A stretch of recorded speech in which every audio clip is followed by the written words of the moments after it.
దక్షిణ కాశీగా ప్రసిద్ధిగాంచిన జగిత్యాల జిల్లా ధర్మపురి శ్రీ లక్ష్మీ నరసింహస్వామివారి అనుబంధ దేవాలయమైన శ్రీ యమధర్మరాజు వారి ఆలయంలో ఆదివారం భరణి నక్షత్రం సందర్భంగా స్వామివారికి ప్రత్యేక పూజలు నిర్వహించారు.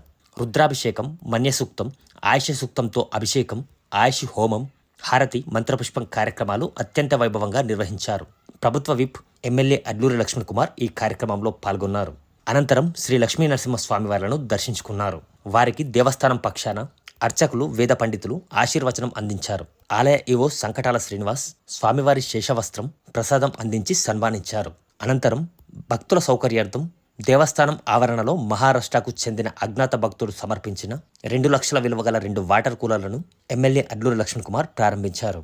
ఈ కార్యక్రమంలో ఆలయ EO Sankatala Srinivas, superintendent Kiran Kumar, senior assistant Alwala Srinivas, వేద పండితులు బొజ్జ రమేష్ శర్మ, పాలపు ప్రవీణ్ శర్మ, అర్చకులు నేరళ సంతోష్ కుమార్, నేరళ విజయ్, ఒద్దిపర్తి కళ్యాణ్, అభిషేక పురోహితులు బొజ్జ సంతోష్ కుమార్, సంపత్ కుమార్, రాజగోపాల్, ఆలయ సిబ్బంది, భక్తులు పాల్గొన్నారు.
ఇది కావాలి, అది కావాలి అని చెప్పేసి వచ్చి మా అమ్మ